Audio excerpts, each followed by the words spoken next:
వాక్యం జ్ఞాపం చేసుకుందాం.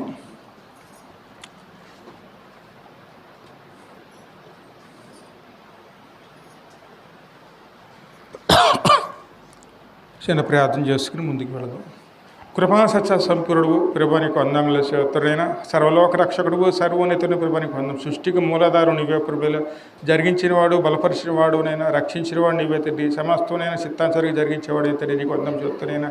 యెహోవా నమ్ముకున్న వారు ఎంతో ఉత్తములను చదివించే గురుడు. అవును గురుడైనా, నేను నమ్ముకునే నీ మీద ఆధారపడి జీవించే విధంగానైనా, నీ సన్నిధిలో నిలిచి ఉండే విధంగానైనా, నీ స్తుతించి ఆరాధించే విధంగానైనా, నీ సన్నిధిలో మోకరించే విధంగా మార్గం సరళం చేయమని, అందరిని జ్ఞాపం చేసుకోమని, విని వారికి నేను తండ్రి వంద రక్షణ గురించే వాడు నీవే ప్రభువైనా. నీ యొక్క మాటల ద్వారా నేను నీ కృప ద్వారా తండ్రి వందం స్తోత్రుడైనా, నేను నిలిచి ఉండే విధంగానైనా మీరు మమ్మల్ని నడిపించి బలపరచమని, నీ పరిశుద్ధ వాక్యంలో జ్ఞానం చేస్తున్న విని గ్రహించుకునే మనసు కూడా మాకు అనుగ్రహించమని యేసయ్య పరిశుద్ధ నామములో అడిగి వేడుకొనుచున్నాం తండ్రి. ఈరోజు వాక్యం జ్ఞాపం చేసుకున్నాం. యెషయా గ్రంథం 43వ అధ్యాయంలో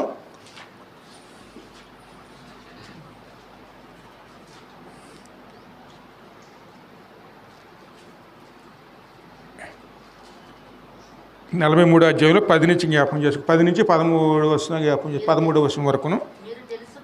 మీరు తెలుసుకుని నన్ను నమ్మి నేనే ఆయనని గ్రహించినట్లు మీరును నేను ఏర్పరచుకొని నా సేవకుడును నాకు సాక్షులు.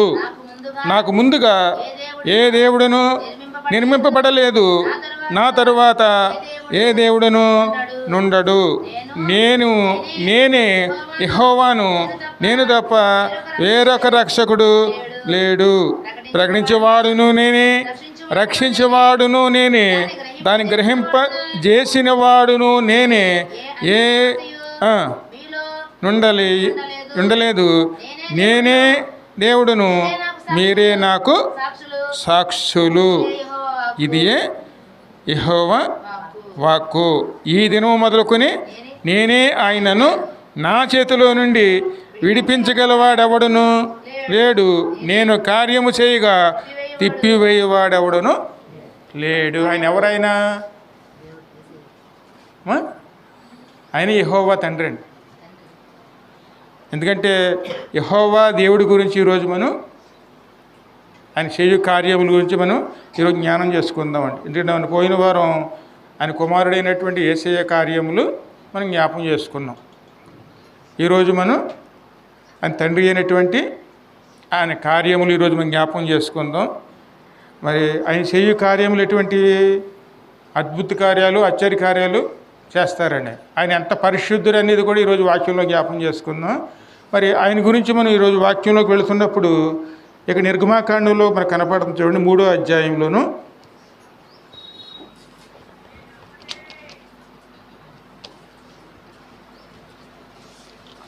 3వ అధ్యాయం 1 నుంచి 9 వచనాలు చదవమ్మా. మోషే మిద్యాను యాజకుడైన ఇత్రోను తన మామ మందలను మేపుతూ ఆ మందను అరణ్యము అవతలకు తోలుకొని దేవుని పర్వతమైన హోరేబుకు వచ్చాను.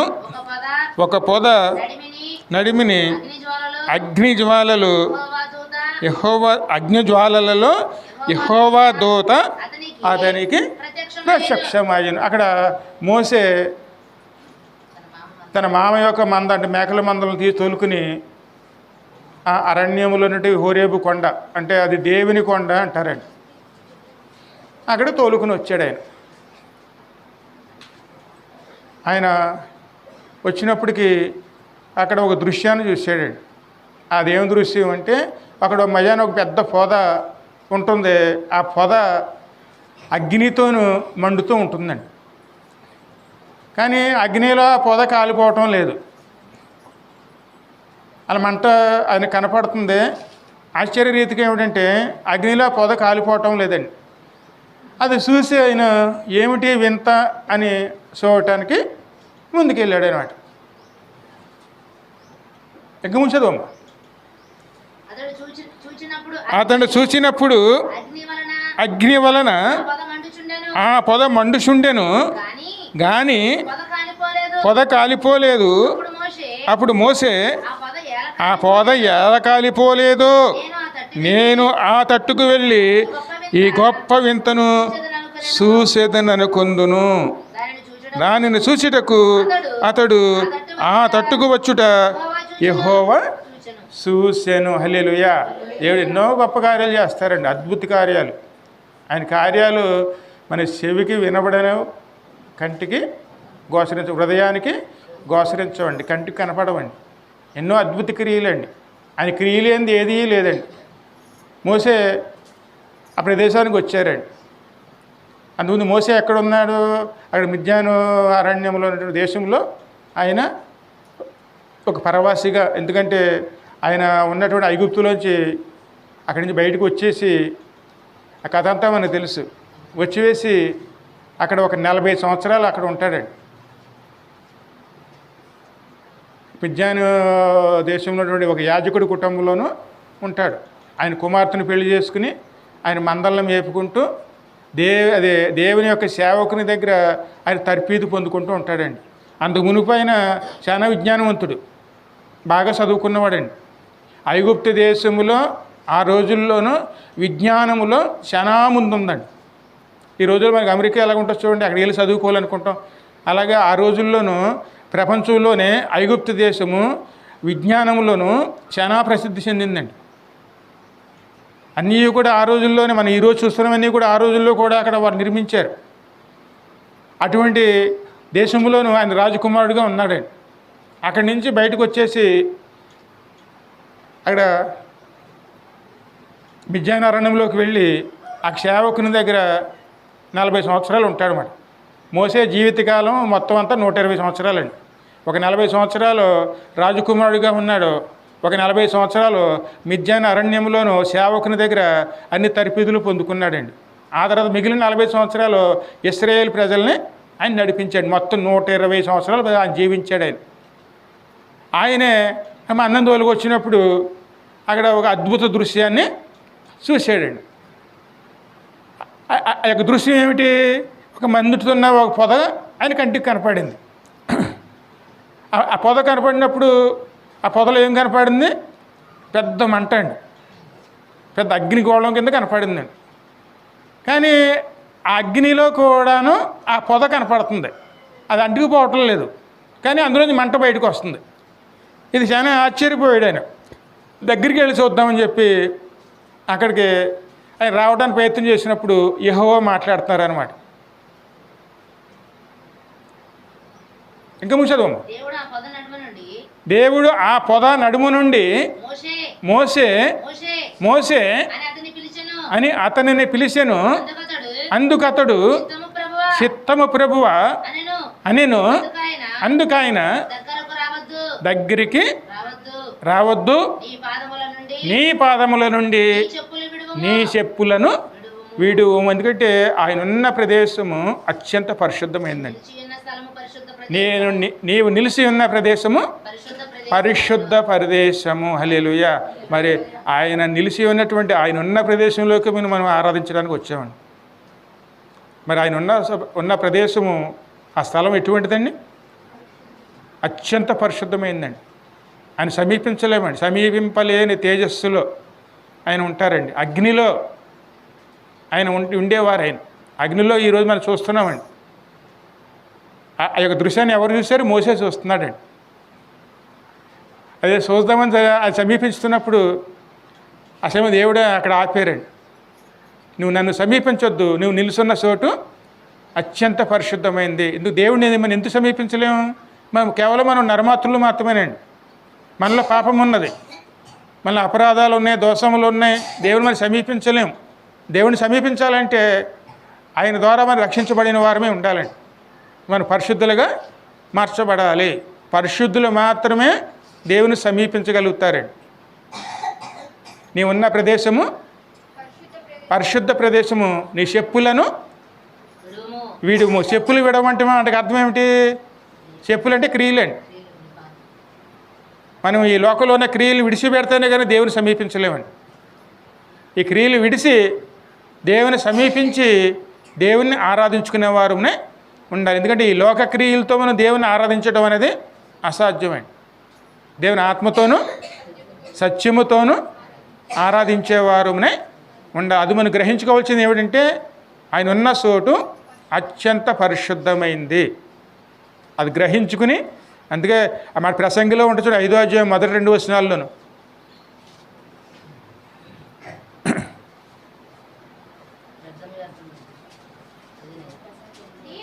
నీవు దేవుని మందిరమునకు పోవునప్పుడు నీ ప్రవర్తన ఏం చేయమన్నారండి? అందుకని మనం ఎక్కడికి వెళుతున్నాం? దేవుని అక్కడ ఎవరుంటారు? పరిశుద్ధుడు యెహోవా తండ్రి అక్కడ ఉంటారండి. అత్యంత పరిశుద్ధుడు. ఆయన ఉన్న చోటుకు మనం వెళుతున్నాం. అక్కడ మన ప్రవర్తన ఎలా ఉండాలి? చాలా జాగ్రత్తగా ఉండాలి. మాట్లాడుటకు నిదానించి వినుటకు వేగురు పడేవారునే ఉండాలండి. ఇంకో క్వశ్చన్ చదవమ్మా. బుద్ధిహీనులు అర్పించినట్లుగా బలి అర్పించుట కంటే సమీపించి ఆలకించుట శ్రేష్టము. సమీపించి ఆలకించుట శ్రేష్టం. మార్తా మరియమ్మల కథ తెలుసు కదండి. ఇంట్లోకి వచ్చిన యేసయ్య పక్కన ఎవరు కూర్చున్నారు?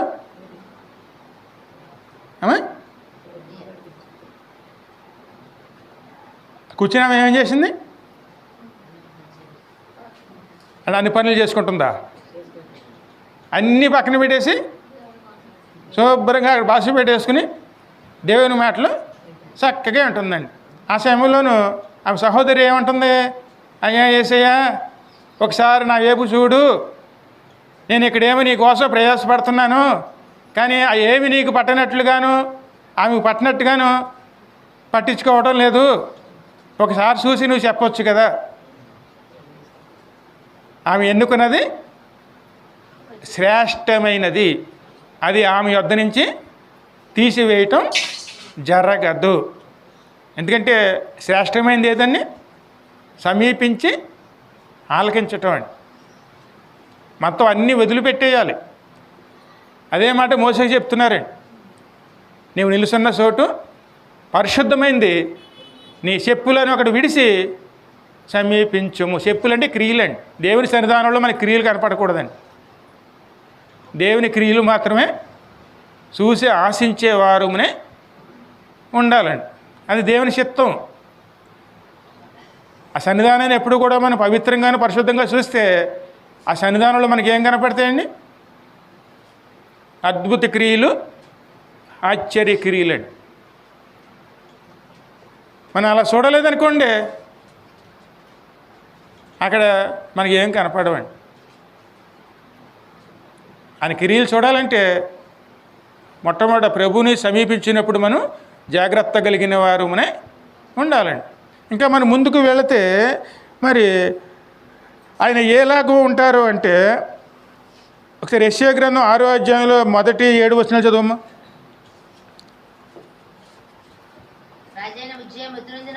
రాజైన ఉజ్జియా మృతునందిన సంవత్సరమున అత్యున్నతమైన సింహాసనం మీద ప్రభువు ఆసీనుడై ఉండగా నేను చూసి తిని ఆయన చొక్కాయి అంచులు దేవాలయమును నిండుకొని ఉండెను.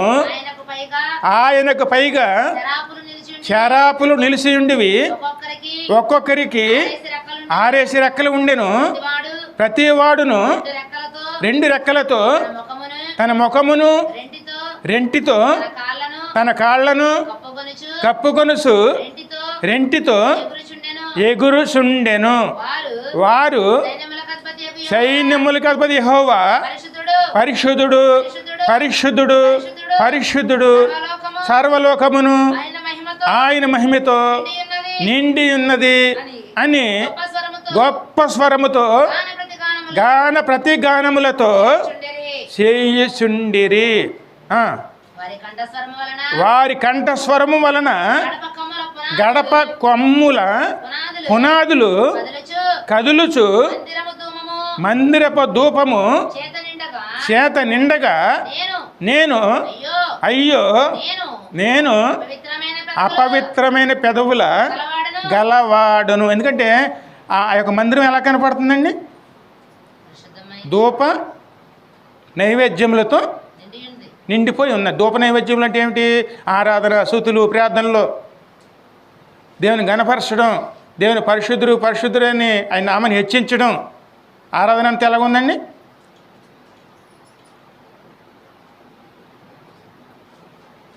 ఈ రోజుల్లో బాక్సులు లేకపోతే, మైకులు లేకపోతే అసలు ప్రార్థన జరుగుతుందా అన్న అనుమానం కూడా వస్తుంది.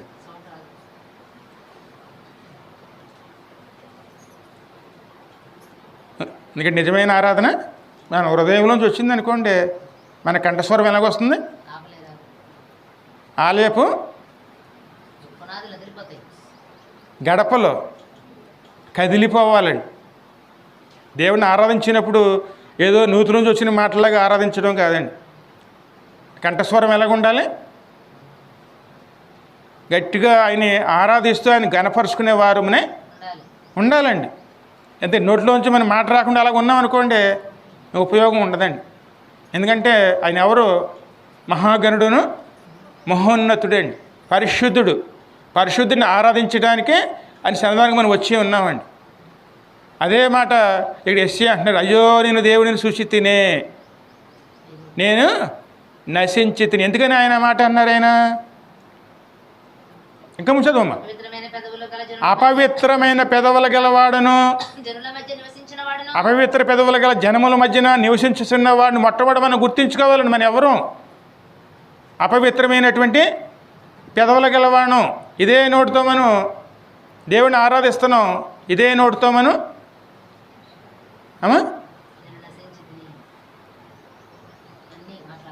మాట్లాడకూడని మాటలు అవన్నీ మనం మాట్లాడుతూ ఇదే నోటితో స్తుతిస్తాం, ఇదే నోటితో దూషిస్తాం, ఇదే నోటితో అబద్ధాలు ఆడతాం, ఇదే నోటితో నిజాలు చెప్తాం. ఇన్ని రకాలుగా మనం, ఎందుకంటే ఒక సినిమాలో ఎన్ని దృశ్యాలు ఉంటాయి చూడండి. అన్ని రకాలుగా మనం ఈ లోకంలో జీవిస్తూ ఉంటే ఆ పెదవులతోనూ దేవుని సమీపించాలంటే మనలో ఏం రావాలండి? భయం అండి. అయ్యో నేను అపవిత్ర పెదవుల వాడను, అపవిత్ర పెదవుల మధ్యన నివసిస్తున్న వాడను, అయ్యో నేను నశించి తినే. దేవుని సన్నిధానంలో ముందు పక్షతాపం, దైవచిత్తానుసారమైన దుఃఖము, రక్షణార్థకరమైనటువంటి మారు మనసును కలగజేయును. హల్లెలూయా. ఇదేనండి నిజమైన మారు మనసు అండి. అయ్యో నేను పాపిని. దేవుని సన్నిధానంలో మనం వచ్చినప్పుడు మనం గుర్తించుకోవాలి, నేను పాపిని. అది గుర్తించుకుని మనల్ని మనం ఎప్పుడు తగ్గించుకుంటే ఆయన అడిగే వారమే ఉండాలి. అందుకే మొట్టమొదటి మనం చేయవలసిన ప్రార్థన పాప పరిహారం అండి. ఖచ్చితంగా మన సన్నిధానంలో మనం ఒప్పుకుని మనం ఏమిటో ఆయన తెలియజేసి ఆయన సమీపించడానికి మనం భయభక్తులతో ముందుకు నడిచేవారునే ఉండే. ఎందుకంటే ఆయన సన్నిధి ఎటువంటిది? పరిశుద్ధమైందండి. ఎప్పుడైతే ఆయన మాటలు పలికాడో, ఇంకా చదువమ్మా, నేను నశించి తిని రాజగు సైన్యములకు అధిపతి యెహోవా నేను కన్నులారా చూచితిని అనుకుంటుని. అప్పుడు చేరాబులలో ఒకడు తన బలిపీఠం మీద నుండి కారుతో తీసిన నిప్పును చేత పట్టుకొని నా యొద్దకు ఎగిరి వచ్చి నా నోటికి దానిని తగిలించెను. ఇది నీ పెదవులకు తగిలింది కనుక నీ పాపమునకు ప్రాయశ్చిత్తమైనని నీ దోషములు తొలగిపోయినవని నేను. హల్లెలూయా. దేవుని సన్నిధానంలో ఏం పొందుకుంటామండి? దైవచిత్తానుసార దుఃఖము మనకు కలిగి ఉంటే రక్షణార్థకరమైనటువంటి మనకి రక్షణ అంటే మారు మనసు దేవుడు మనకు అనుగ్రహిస్తాడండి. వెంటనే అక్కడ ఉన్న పరిశుద్ధాత్మ క్రియ ద్వారా, అక్కడ ఉన్నటువంటి బలిపీఠ మీద ఉన్న దేవుని అగ్ని ద్వారా అది మన నోటికి తగిలినప్పుడు మన మాటలు పరిశుద్ధమైన మాటల కింద ఖచ్చితంగా మారుతాడు. అపవిత్రమైన మాటలు మన నోట్లోంచి రావండి. ఎందుకంటే మనలో ఏమున్నది? దేవుని యందు భయమును భక్తినండి. ఆ సన్నిధానంలోకి నిజంగా ఆయన సన్నిధానంలో మళ్ళీ ప్రవేశించినప్పుడు భయము కలిగి మన భక్తి కలిగి ఉంటే మనల్ని నూతన పరిచేది దేవుడేనండి, ఆయనేనండి. అదే మోసేకు చెప్తున్నారు, నువ్వు ఉన్న ప్రదేశము పరిశుద్ధమైంది, నువ్వు ముందు చెప్పుల్ని విడిచి ముందుకి రా. మన క్రియలు విడిస్తే దేవుని సమీపిస్తే తను మాట్లాడాలనుకున్నది ఆయన మాట్లాడతారు. అప్పుడు మోసేతో ఇంకా ముందు చదువమ్మా అమ్మా. అదే నిర్గమాకాండం 3వ అధ్యాయంలో.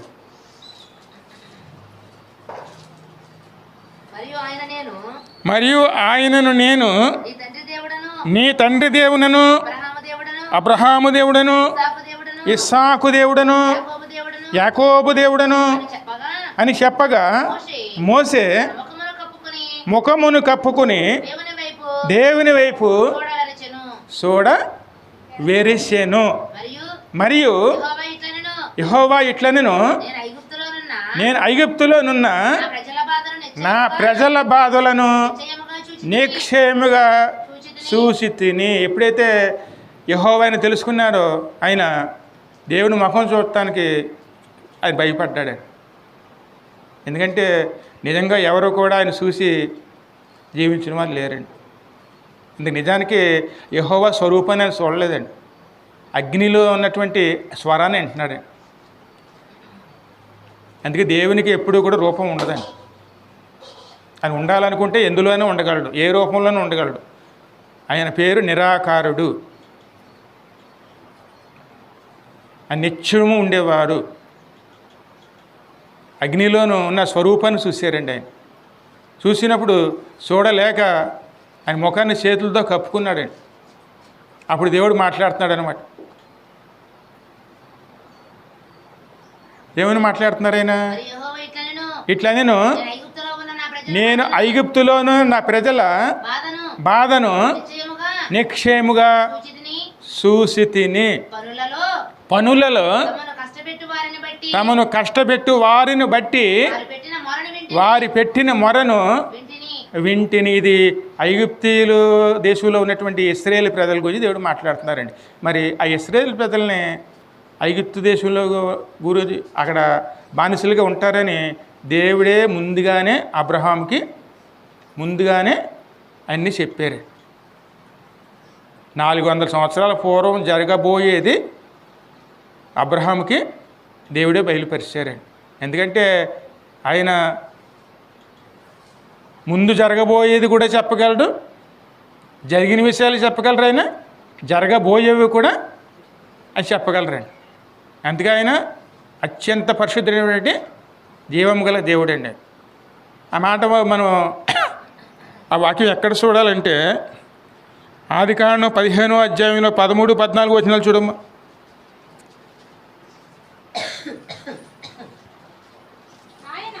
ఆయన నీ సంతతి వారు తమని కాని పరదేశములో నివసించి ఆ దేశపు వారికి దాసులుగా ముందరు. ఒక్క నిమిషం అమ్మ.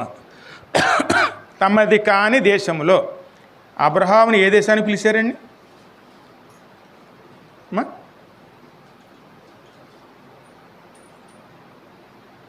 ఇందుకే అబ్రహాము వచ్చినప్పుడు ఏ దేశానికి వచ్చాడు? కానాను దేశానికండి. కానాను దేశానికి పిలువబడ్డాడు. 15వ అధ్యాయంలో అంటున్నారు ఆయన, నీ సంతతి వారు తమది కాని దేశములో. అక్కడ వెట్టి చాకరీలు చేస్తారండి. ఏ దేశం తమది కాని దేశం ఏది? ఐగుప్తు దేశం అండి. ఆయన అబ్రహాము పిలిచింది కానాను దేశం. ఆయన సంతతి వారు ఎక్కడికి ఉన్నారండి? ఆ దేశాన్ని విడిచిపెట్టి దాసుల కింద 400 సంవత్సరములు వీరిని శ్రమ పెట్టుదురు. దాసుల కిందండి అమ్మా. వీరు ఎవరికి దాసులగుదురో ఆ జనమునకు నేనే తీర్పు తీర్చి తరువాత నేను వారి మిక్కిలి ఆస్తితో బయలుదేరి వచ్చెదరు. నీవు క్షేమముగా నీ పితరుల యొద్దకు పోయేసాలమ్మ. అక్కడ ఇంతకు ఎన్ని సంవత్సరాలు ఉన్నారండి? 400 సంవత్సరాలు.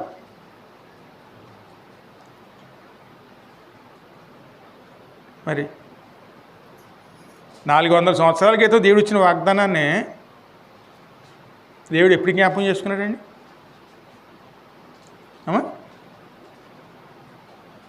అయ్యో మా మొర వినట్లు లేదు, మా బాధలు ఎక్కువైపోతున్నాయి, మా మొర వినట్లు లేదు అని అనుకుంటామండి. దేవుడిలో మార్పు రాదండి. నేను మారని మార్పు లేని దేవుడను. వాళ్ళు ఎక్కడ మొర పెడుతున్నారు? పనుల్లోనూ. వెట్టి సాకిరి. ఐగుప్తు దేశంలో ఉన్నారు వారు. అన్నీ ముందుగానే దేవుడు చెప్పాడు. అక్కడికి వెళతారు. అక్కడ పంపించింది కూడా దేవుడేనండి. అవన్నీ కూడా పోయించారు. అంత ముందు అంత జ్ఞాపకం చేసుకునే వాక్యాలే. ఆ దేశానికి పంపించింది. ఆ సమయంలో యాకోబు అక్కడికి వెళ్ళటానికి ఇష్టపడ్డావు.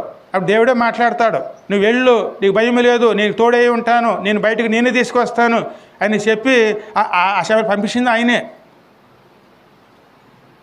ఆయనే జ్ఞాపకం చేసుకున్నారండి. ఎందుకంటే దేవుడు మర్చిపోయే దేవుడు కాదండి. మన ఈ లోకంలోనూ అంటే ఈ లోకం అంటే ఐగుప్తు అండి. ఈ లోకమే ఐగుప్తు. ఇందులోకి మనం వచ్చి ఉన్నాం, ఇక్కడ జీవిస్తున్నాం. ఇప్పుడు మనల్ని ఎవరు బానిసల కింద ఎవరు చేసుకున్నారండి? మన పాపం అండి.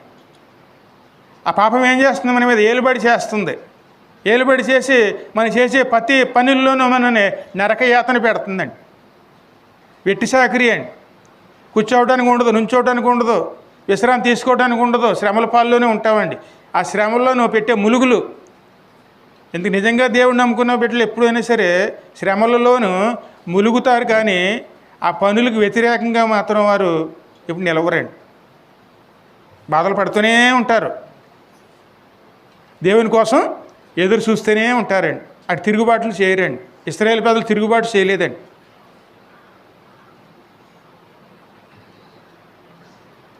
నిర్గమాకాండం 1వ అధ్యాయం 11 నుంచి చదువమ్మా.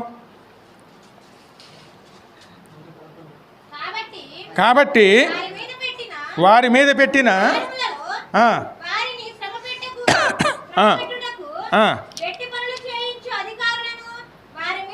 చూడండి, వాళ్ళకి బాధ పెట్టడానికి, వాళ్ళ చేత పనులు చేయించడానికి ప్రత్యేకంగా అధికారులు కూడా పెట్టారండి.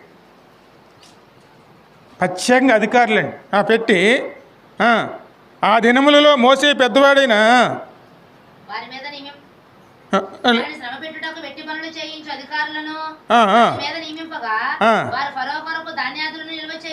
అంటే వాళ్ళు ఏం చేశారు? వాళ్ళు ఆ రాజు ఫరో ఒక రాజు కోసం ధాన్యాదులు అంటే ఏమిటి? ధాన్యాలు దాచుకునేటు గొడవలండి. ఇప్పుడు ఇంకా మన దేశంలోనూ ఎక్కడో కానీ మన గుడారాలు ధాన్యాలు దాచుకునే గొడవలు కనపడవండి. కానీ కొన్ని వేల సంవత్సరాల క్రితమే ఈ యొక్క ఐగుప్తు దేశంలోనూ ధాన్యాలు దాచుకోవడానికి ఆ సమయంలోనూ పెద్ద పెద్ద గొడవలు కట్టించారండి. అంటే వాళ్ళు ఆ సమయం నాగరికతలో ఎంత ముందు ఉన్నారండి. వాళ్ళు కాలువలు ఉన్నాయి, ప్రాజెక్టులు ఉన్నాయి, వాళ్ళ దేశం నైలు నది వస్తుందండి, అన్ని రకాల ప్రాజెక్టులు ఉన్నాయి, కాలువలు అప్పుడే ఉన్నాయండి. అందువల్ల పంట పండించేవారు. ఆ పంట అంతా తీసుకెళ్ళి అక్కడ పెట్టేవారండి. అవన్నీ తీసుకెళ్ళి గొడవల్లో పెట్టేవారు. అందుకోసం ఆ గొడవలు కట్టడానికి ఇశ్రాయేల్ ప్రజల్ని వాడుకున్నారండి. ఎందుకంటే వాళ్ళ సంఖ్యలోనూ వాళ్ళు వృద్ధి చెందుతున్నారండి. వచ్చింది 70 మంది చిల్లరే, కానీ లక్షల మంది అయిపోయారండి. అక్కడ ఉన్న ఐగుప్తు ప్రజల కన్నా ఇశ్రాయేల్ ప్రజలు ఎక్కువైపోయారు. వాళ్ళు ప్రబలిపోతున్నారు, వాళ్ళు అనసాలని చూస్తున్నారు. ఎన్ని రకాలు అనిసినా సరే వాళ్ళు అనగటం లేదండి. వాళ్ళు ఎక్కువ సంతతి అయిపోయారు. వాళ్ళు కడకే వారి ఇంట్లో పెట్టిన మగపిల్లల్ని చంపేయమని చెప్పి కూడా ఆజ్ఞలు ఇచ్చారండి. అనేక రకాలుగా బాధలు, అనేక రకాల ఇబ్బందులు.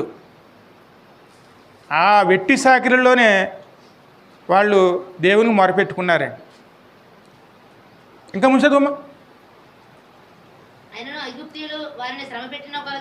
వారిని చెమర పెట్టుకునేది వారి విస్తరించి ప్రబలిరి కనుక వారు ఇశ్రాయేలీయుల ఎడల అసహ్యపడిరి. ఇది వారి పరిస్థితి అండి. ఇశ్రాయేలు చేత ఐగుప్తీయులు కఠినముగా సేవ చేయించుకొనిరి. వారు ఇశ్రాయేలు చేత చేయించుకున్న ప్రతి పనియు కఠినముగా ఎలాగుంటుందంటే వాళ్ళకి ఆ దేశంలోనూ ఆ రోజుల్లో మట్టి కీలు ఉండేదండి. ఆ మట్టి తీసుకుని వాళ్ళే తొక్కి వాళ్ళేనే పెద్ద ఇటుకల కింద తయారు చేసి ఇటుకలు ఎండబెట్టి ఇటుకలు కాల్చి ఇన్ని ఇటుకలని ఆ రాజుకి అప్పచెప్పాలి, అక్కడ ఉన్న అధికారులకు అప్పచెప్పాలి. వాళ్ళు కాల్చడానికి వాళ్ళే గడ్డి చెత్త అంతా తీసుకురావాలి, మట్టి వాళ్ళే తవ్వుకోవాలి, వాళ్ళే తొక్కుకోవాలి, వాళ్ళే ఇటుకలు తీయాలి, వాళ్ళే కాల్చాలి. లెక్కకి తక్కువైంది అనుకోండి కొరడ దెబ్బలు పడతాయి, లెక్క తక్కువైతే ఖచ్చితంగా కొరడ దెబ్బలు పడతాయి. వారు చేసే పని చెప్పే పని ప్రతి పని కూడాను చాలా కఠినంగా ఉండేదండి. ఏమాత్రం జాలి చేయని ఏమి ఉండేది కాదండి. అంత కఠినంగా పని చేయించుకున్నారు. ఈ రోజుల్లో కూడాను మరి మన జీవితాలు ఎంత కఠినంగా ఉంటాయండి.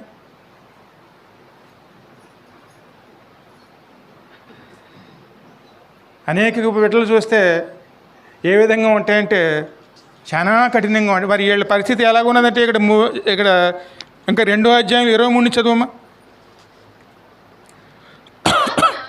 అలాగున అనేక దినములు జరిగిన మీదట ఐగుప్తు రాజు చనిపోయిను. ఇశ్రాయేలీయులు తాము చేయుచున్న ఎట్టు పనులను బట్టి నిట్టూర్పులు విడుచుచు మొరపెట్టుచుండగా తమ వెట్టి పనులను బట్టి వారు పెట్టిన మొర ఎక్కడ చేరింది? అందుకని దీనుల మొర ఎక్కడికి వెళ్తుందండి? మా ప్రార్థన ఎవరు ఆలకిస్తారో, మమ్మల్ని ఎవరు గమనిస్తారో, మాకు ఎవరు సహాయం చేస్తారో అని ఖచ్చితంగా దిగులు పడతామండి. ఖచ్చితంగా ఆలకించే వాళ్ళు ఎవరు ఉన్నారండి మనకి? దేవుడండి. ఇప్పుడు జ్ఞాపం చేసుకున్నారండి. ఎప్పుడుది? అబ్రహాముకు తాను చేసిన వాగ్దానాన్ని ఇప్పుడు దేవుడు జ్ఞాపకం చేసుకున్నాడు. వెంటనే వారిని విడిపించడానికి, వారిని నడిపించడానికి ఆయనే దిగి వచ్చారండి. అందుకే ఆయన జీవము గల దేవుడు, నేను మార్పు లేని వాడిని, మారని దేవుడను. అందుకే ఆయన మనం ఏ దేవుడిని నమ్ముకున్నాం? మనం ఒక మాట ఇచ్చారంటే, ఒక మాట అన్నారంటే ఆ మాట అగ్నితో సమానం అండి. అందుకే ఆయన మాటల్లో మనం ఒకటి తీసేయలేము, ఒకటి కొట్టువేయలేమండి. మన మాటలు తీసేస్తాం, అదే నేను అనలేదంటాం.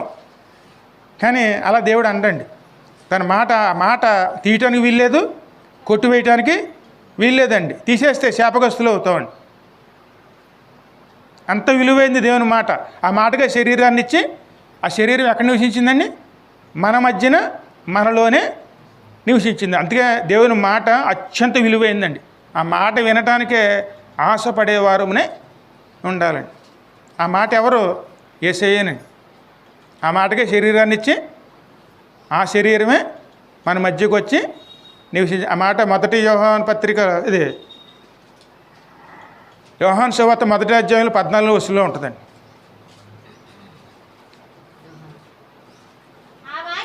ఆ వాక్యము, వాక్యం అనే మాటకి అర్థం ఏమిటి? మాట అండి. మాటే వాక్యం. ఆ మాట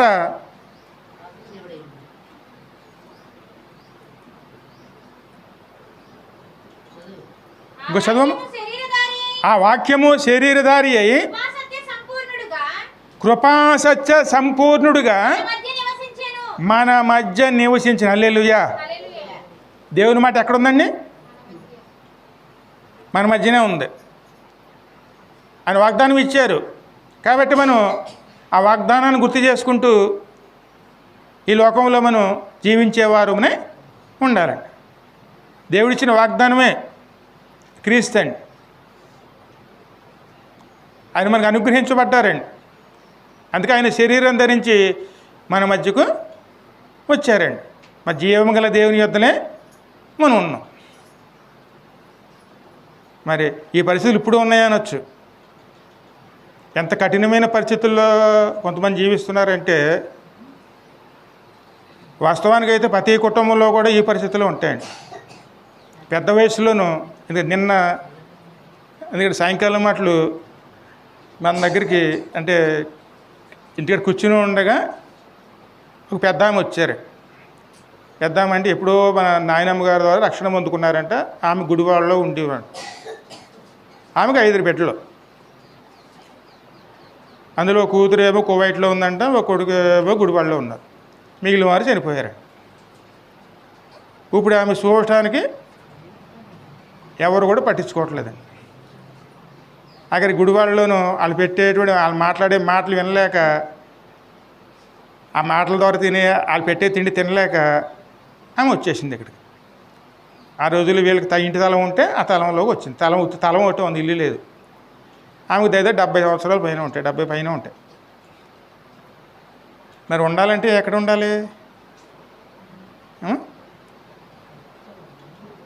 ఇంటి తలం లేదు, ఇంటి తలం ఉంది, ఇల్లు లేదు. ఏమి వేసుకోవాలన్నా ఏమి పనికి వెళ్ళలేదు. ఆమెకు వచ్చే పెన్షన్తోనే జీవిస్తూ ఉంటుంది.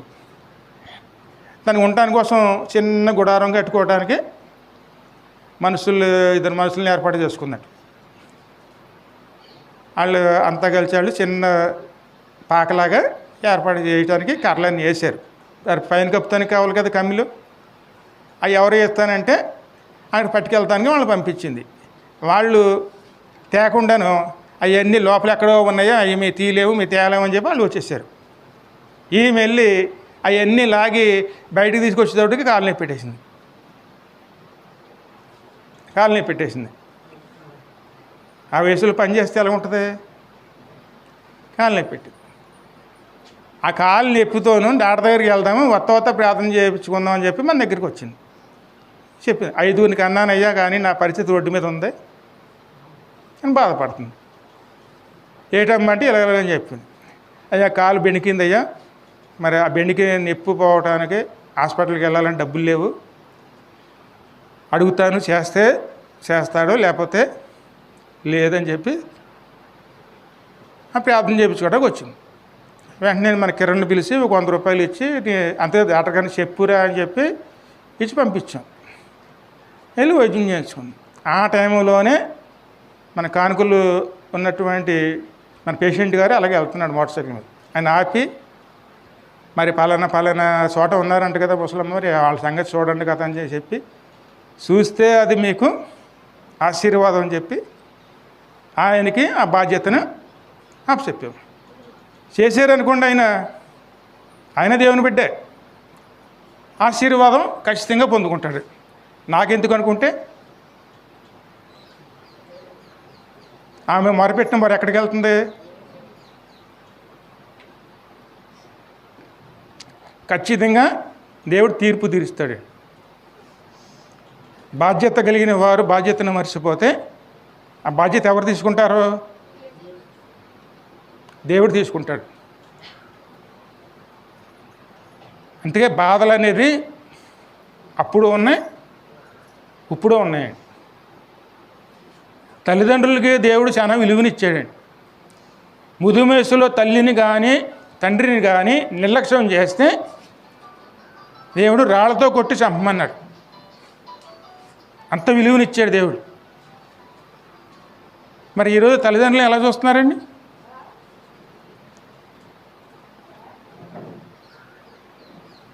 అందుకే బాధ వినే దేవుడే. ఆమె ప్రార్థన చేసుకునే మనిషి రక్షణ పొందుకున్నది. ఎప్పుడో మన నాయనమ్మ గారి దగ్గర రక్షణ పొందుకుంది.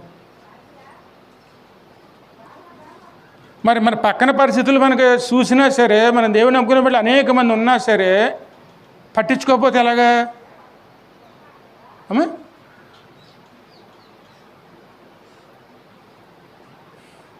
ఎందుకంటే మన పక్కన పరిస్థితులు ఎలాగ ఉన్నాయో ఏమిటి అనేది మనం పరిశీలన చేసుకోవాలండి.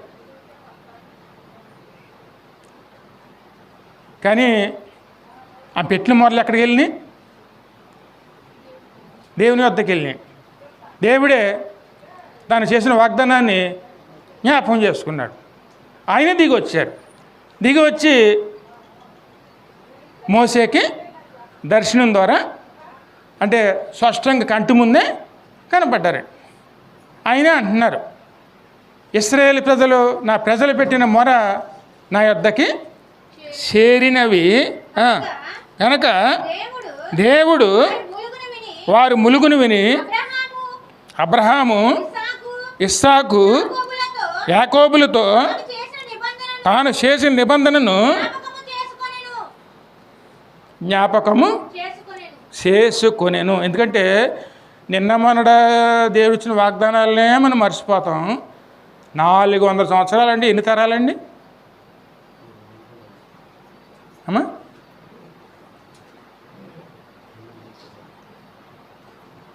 ఎన్ని తరముల క్రితం మాట అది?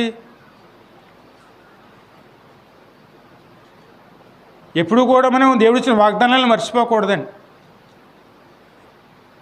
ఆశతో మనం ఎదురు చూసేవారునే ఆ మాట ఇర్మియా మాట్లాడిన మాట విలాప వాక్యాల్లో మీరు అందుముందు చదివారు చూడండి. ఆనాడు నీవు చెప్పిన మాట నాకు ఇంకనూ జ్ఞాపకం ఉన్నది.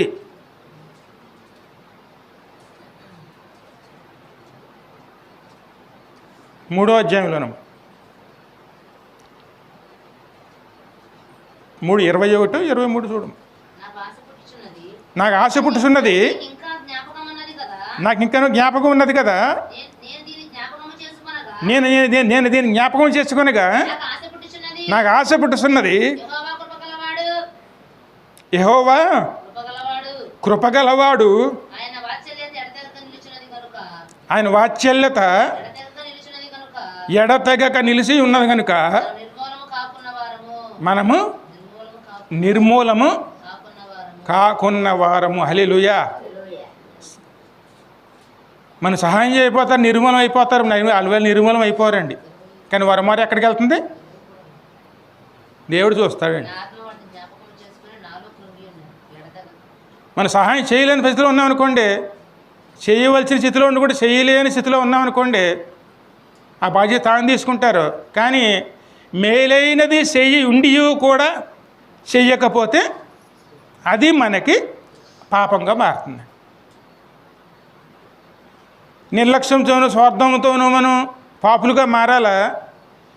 మన దేవుని బిడ్డలుగా మనం మన బాధ్యతను గుర్తుంచుకునే వారునే ఉండాలా? అమ్మా నాకెందుకు? ఆ సమయంలో ఒక ఆయన అంటున్నాడు, ఆమె నోరు మంచిది కాదండి, ఆమె నోరు మంచిది కాదైతే మనిషిని తోసేస్తామా అంటే మన నోరు మంచిదా? ఆ మాట ఇందాక యెషయా అంటున్నాడు కదండి, అయ్యో అపవిత్ర పెదవులకు గలవాడును, అపవిత్ర పెదవుల మధ్యన నివసిస్తున్నవాడును. అవన్నీ ఎటువంటివి? దేనికి వ్యతిరేకమైన క్రియలండి. అందుకే మనం ఎప్పుడు కూడా చాలా జాగ్రత్త కలిగిన వారునే ఉండాలి. దేవునితో మనం సహవాసం చేయాలంటే ముందు మన క్రియలు విడిచిపెట్టాలండి. అందుకే మోసేతో ఏమన్నారైనా, నీ చెప్పులను విడుము, నేను నీతో మాట్లాడవలసి ఉన్నది. మోసేని ఎన్నుకున్నారైనా. మోసే చాలా జ్ఞానవంతుడు, అన్ని రకాల జ్ఞానాన్ని నేర్చుకున్నాడు ఆయన. అంతేకాదు దేవుని సేవకుని దగ్గర 40 సంవత్సరాలు ఆయన అన్నీ నేర్చుకున్నాడండి. ఇప్పుడు ఆయన పరిపూర్ణుడు అయ్యాడు. ఆయన్ని దేవుడు బాధ్యత అప్పచెప్తున్నారు. ఇంకా ముంచేద్దాం మరి నిర్గమకాండంలోను. ఇశ్రాయేలును చూసాను, దేవుడు వారి యందు లక్ష్యముంచెను.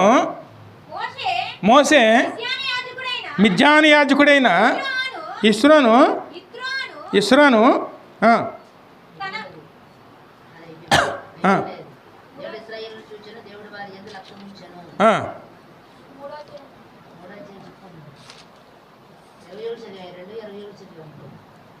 ఇంకా 3వ అధ్యాయంలోను,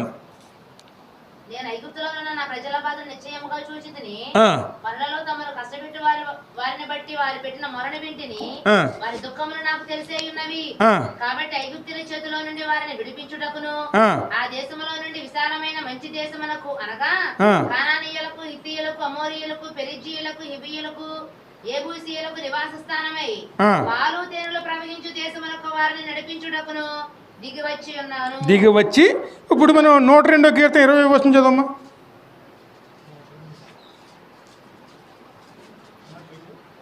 102:20. చెరసాలలో ఉన్న వారి మూలుగులను వినుటకును, చెరసాలలో ఉన్న వారి మూలుగులు వినుటకును, చావునకు విధింపబడిన వారిని విడిపించుటకును, సావునకు విధింపబడిన వారిని విడిపించుటకును, ఆయన ఉన్నతమైన పరిశుద్ధమైనటువంటి ఆలయము నుండి వంగి చూచిననియు, ఆకాశము నుండి భూమిని దృష్టించిననియు, వచ్చు తరము తెలుసుకున్నట్లుగా అవన్నీ రాయబడవలేను. మందిరంలోకి వస్తే ఏమొస్తుంది? మందిరంలో ఎవరు చూస్తారండి? అయ్యా పనులు ఉన్నాయి, అయ్యా పనులు ఉన్నాయి. 6 రోజులు పని చేసుకోమన్నారు. 7 రోజు విశ్రాంతి. ఎందుకు విశ్రాంతి? మరి మనుషులు కాదండి, మనుషులు 6 రోజులు పని చేసుకుని 7వ రోజు విశ్రాంతి తీసుకోవాలి. ఎక్కడ తీసుకోవాలి? దేవుని సన్నిధానంలోనే. 6 రోజుల కష్టాన్ని దేవుని సన్నిధానంలో మనం ఆయనతో గడిపి సంతోషంతో మనం ఆయనతో నిలిచి ఉండేవారమే ఉండాలి. కానీ ఎప్పుడు 7 రోజులు శ్రమ పడటానికి మనం మనుషులం కాదండి.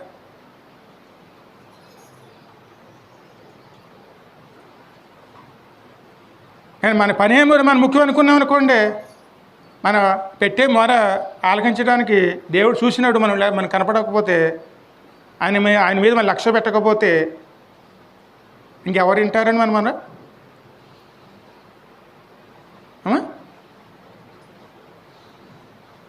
ఎన్నో పనులు ఉంటాయి. పనులు లేని వారు ఎవరు లేరండి. కానీ దేవుని సన్నిధి ఎటువంటిది? అవన్నీ రాయబడవలేను. అదేవిధంగా మరొక చోట 105:42.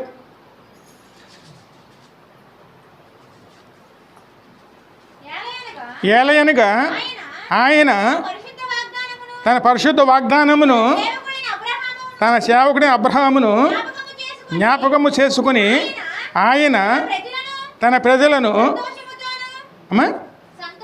సంతోషముతోను తాను ఏర్పరచుకున్న వారిని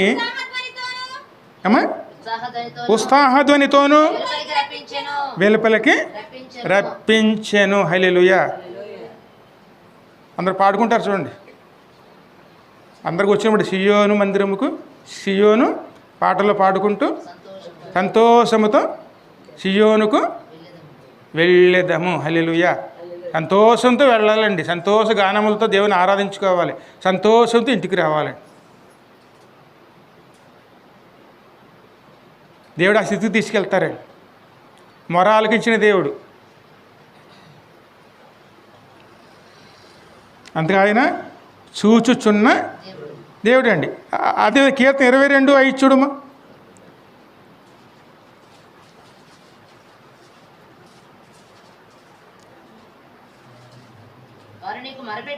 వారు నీకు మొరపెట్టి విడుదల నొందిరి, నీ యందు నమ్మిక ఉంచి సిగ్గుపడకపోయిరి. మొరపెట్టారు, విడుదల పొందుకున్నారు. దేవుడు నడిపించాడు, సిగ్గుపడలేకపోయారు. వాళ్ళు సిగ్గుపడలేదండి. శుభ్రంగాను వాళ్ళందరి దగ్గరేను మెడల్లో ఉన్నటువంటి చెవులకు ఉన్నటువంటి అవన్నీ కూడా వాళ్ళు మనస్ఫూర్తిగా ఒలిసి ఇచ్చినట్లుగా దేవుడు చేస్తే అవన్నీ ధరించుకుని సంతోషంతోనూ కానాను బయలుదేరారండి. అందుముందు దేవుడు ఏం వాగ్దానం ఇచ్చారు? విస్తారమైన ధనముతో వారిని బయటికి రప్పిస్తాను. కేవలం మనం బీదలుగా తీసుకురాడండి, ధనవంతులుగా తీసుకొస్తారు. నిజంగా మనం దేవుని సమీపిస్తే, నిజంగా దేవుని మీద ఆనుకుంటే మనల్ని కటికి బీదలుగా మార్చడండి, ధనవంతులుగా మారుస్తాడు. ఉత్సాహధనుతో సంతోషంతో నడిపించేటువంటి దేవుడు ఆయన. మరి దేవుడు ఇంతగా దేవుడు మనల్ని నడిపిస్తున్నప్పుడు మనం చేసే ప్రతిదాన్ని సమర్థిస్తాడండి. అమ్మా, మనం చేసే పొరపాటు ఎటువంటిదంటే ఇక్కడ మోసే చూడండి, ఆయన అనుభవాన్ని 4వ అధ్యాయంలో నిర్గమకాండంలో 20 నుంచి 24 వరకు చదువమ్మా. అప్పుడు యెహోవా మోషేతో ఇట్లనెను, నీవు ఐగుప్తునందు తిరిగి చేరిన తరువాత చేయుటకు నేను నీకు ఇచ్చిన మహత్కార్యములన్నయు ఫరో ఎదుట చేయవలెను సుమి. అయితే నేను అతని హృదయమును కఠినపరచెదను, అతడు ఈ జనులను పోనీయాడు. ఆయన అన్ని చెప్పారండి, బాధ్యతలు ఇచ్చారు. ఆయన కొన్ని సాకులు చెప్పాడు, కానీ దేవుడు ఒప్పుకోలేదు, ముందుకు పంపించారు. ఇప్పుడు ఆయన పని నిమిత్తం మోసే ఐగుప్తుకు బయలుదేరాడు. ఇప్పుడు మోసే ఎవరి పని కోసం వెళ్తున్నాడండి? ఇంకా ముంచదమ్మా. అప్పుడు నీవు ఫరోతో ఇశ్రాయేలు నా కుమారుడు, నా జ్యేష్ఠ పుత్రుడు, నన్ను సేవించినట్లు నా కుమారుని పోనిమ్మని నీవు ఆజ్ఞాపించుచున్నాను. వాని పంపని అన్నలేడలా ఇదిగో నేను నీ కుమారుని నీ జ్యేష్ఠపుత్రుని చంపేదనని యెహోవా సెలవు చూస్తున్నాడని అతడు చెప్పమ్మ. నేను అతడు పోవు మార్గమున సత్రములో యెహోవాయే అతన్ని ఎదుర్కొని చంప చూడగా. హల్లెలూయా. ఎక్కడేనండి, అది అండర్లైన్ చేసుకోండి. ఆయన పంపించింది ఎవరు? ఆ పని కోసం వెళ్తున్నారు కదండి ఆయన. కానీ ఎందుకు చంపడానికి చూశారు ఆయన? నేను దేవుని పని చేస్తున్నాను కదా, నేనేం చేసినా చెల్లుతుంది అంటాక లేదండి. దేవుని చెప్పిన దాన్ని చెప్పినట్లుగా చెయ్యాలి. అబ్రహాముతో దేవుడు ఏం చెప్పాడు? నీ ఇంటి వారు కానీ, నీ బిడ్డలు కానీ, నీ దాసులు కానీ, నువ్వు ధనం ద్వారా కొనుక్కున్నటువంటి ఈ పని వారికి ఎవరైనా సరే ముందు సున్నతి చేయించుకోవాలి. అదండి, అంటే దేవుడు నిబంధన ఇచ్చాడు. అంటే మోసే ఎవరి సంతతి? అబ్రహాము సంతతినే.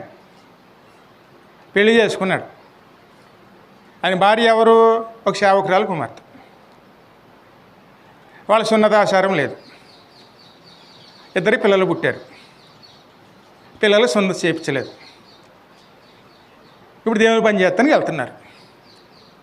సున్నత చేయకుండా, ఆ నిబంధన నిలవకుండా, అది ఏమాత్రం జ్ఞాపకం చేసుకోకుండా పనికి వెళ్ళిపోతున్నారు. కానీ అన్నీ చూచుచున్న దేవుడు, నిష్కళంకమైన వాడు, దాన్ని సమర్థిస్తాడా? ఎంత నిశ్చితముగా మనల్ని దేవుడు పరిశీలన చేస్తాడన్నదాన్ని ఈ వాక్యం ద్వారా మనకు అర్థమవుతుంది. తానే ఎన్నుకుని, తానే పంపించి, తన ముందుని నడిపించి ధైర్యం చెప్పినటువంటి దేవుడే అదే మోసే మీద చంపడానికి ప్రయత్నం చేశారండి. అంటే ఆయన లేచారండి. వెంటనే ఆమె తన కుమారుని తీసుకుని సున్నతి చేసి దేవుని బలిపీఠం దగ్గరికి వెంటనే తీసుకొచ్చి, నీవు ఇప్పటి నుంచి నా రక్త సంబంధమైనటువంటి నా పెనిమిటి అని దేవుని యొద్ద ఒప్పుకున్నాడు. అప్పుడు ఆమె సున్నతిని బట్టి నీవు నాకు రక్త సంబంధమై పెనిమిటి వైతువని నేను. మరియు యెహోవా మోసేని ఎదుర్కొనుటకు అరణ్యంలోకి వెళ్ళమని అహరోనుతో చెప్పగా. హల్లెలూయా. సాలం. మరి ఈ సంఘటన బట్టి మనకి ఏమర్థం అవుతుంది అమ్మా? దేవుడు ఎంత నిష్కళంకమైన వాడో. మోసే లాంటి సేవకుడు చూడలేము అని చిన్న పొరపాటు మర్చిపోయాడు. కానీ దేవుడు ఒప్పుకున్నాడా?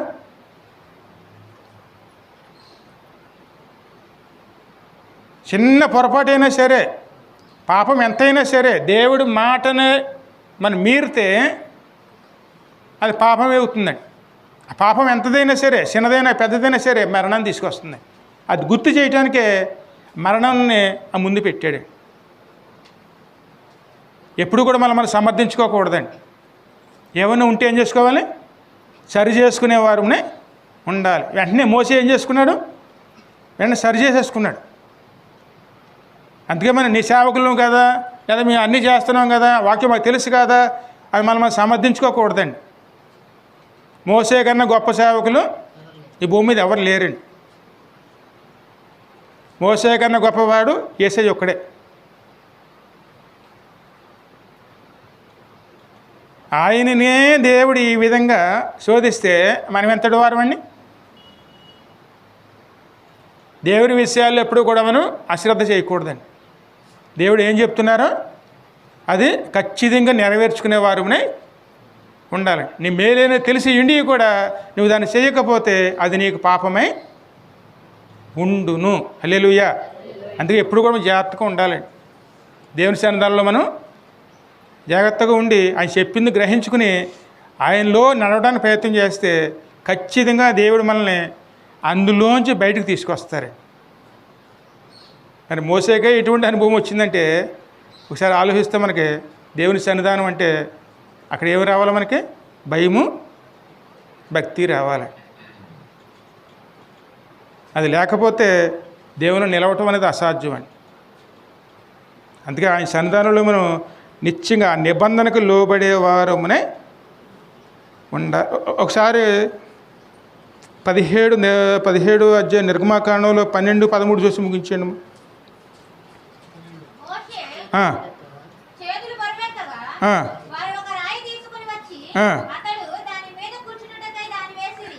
చూడండి, అప్పుడు మరి ఎవరి సహాయంతో వెళ్ళాలి? రాయంటే క్రీస్తు ద్వారా మనం ముందుకు పని చేసుకోకపోతే, ముందుకు వెళ్ళలేకపోతే మన జీవితం ఎలా ఉంటుందండి? భారమేనండి. ప్రార్థనలైనా మన పనులైనా ఏదైనా సరే ఆయన సహాయం తీసుకుని ఆయన ద్వారా ముందుకు వెళ్ళేవారునే ఉండాలి. అలా వెళితే ఖచ్చితంగా మనం ముందుకు వెళ్ళిపోయేవారునే ఉండాలి. అందుకే